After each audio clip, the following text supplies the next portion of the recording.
Children, today, class 7.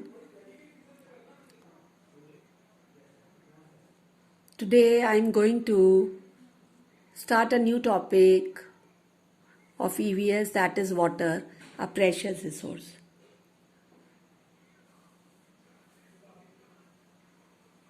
Today, I will discuss with you the sources of water. But to start with,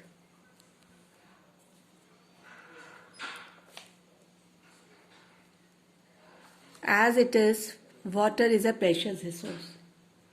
Nearly three quarters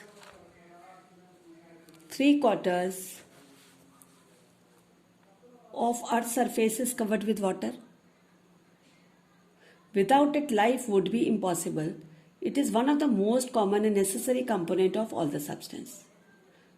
Water exists between the rocks on Earth as rivers, seas, ocean, ponds, lakes in the sky, as clouds, and comes down to Earth as rain.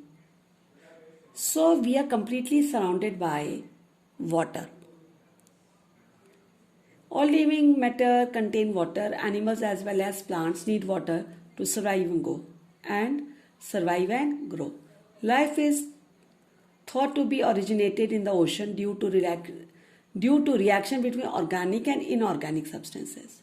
All living matter existing in the form of unicellular animals as bacteria and fungus or multicellular. It contains 70 to 90% of water.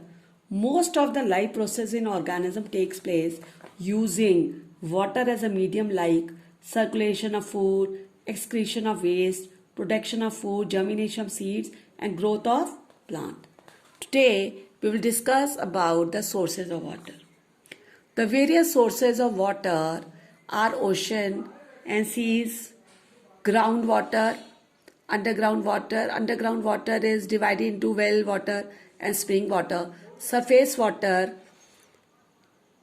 divided into rainwater, rivers and lake water, and sea water.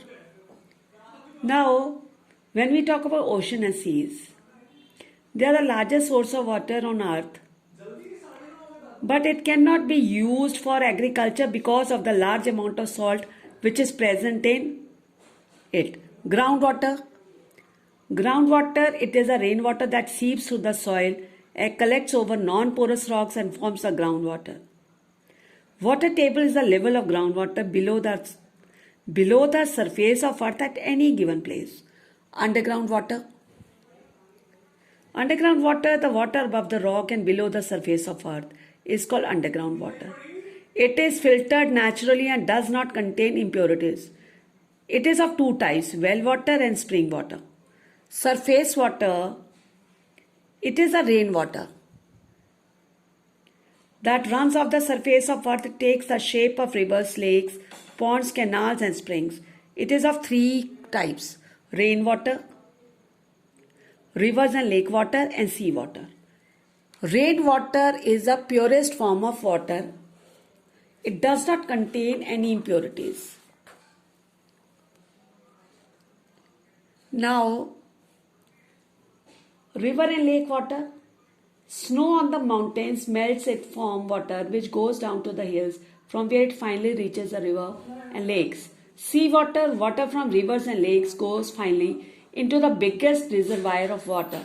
The sea water is not fit for drinking as it contains all kinds of impurities. It also contains dissolved salts. What is the importance of water for sustaining life?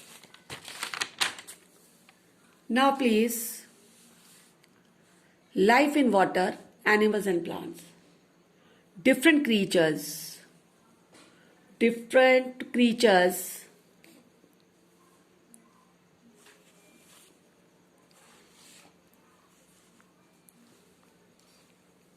live in water. It serves as a very good medium for providing the necessary elements required for living, which allow various plants and animals to survive. Sea life, phytoplankton. These plants are seen with the help of microscoping and serve as food for fishes. Seaweeds form dense accumulation of shallow water. And seaweeds are the economic importance. For example, it is used as food in various parts of the world, and brown algae are employed as fertilizers. Then, water a home. Reptiles, they have scales on their skin, like lizards and snakes. Other reptiles like crocodile and alligators. Amphibians that live partly in water and partly on land. Example, toads, salamanders. Then fish. Fish, they have splinter shaped body. They are like sharks. They live in water. Then life in fresh water, that is reptiles. Fresh water is full of interesting animals. Some of the reptiles, frog, live as a part of their life in fresh water due to presence of lungs. Then ponds. Ponds have still water. Sunlight is not able to reach the bottom. This leads to less amount of oxygen. Rivers and fast streams have a different life as they have mud, gravel. So there is abundance of oxygen, but animals have to stand by the rapid current. Now children, in next video, I will explain you about the water cycle and water pollution. Thank you.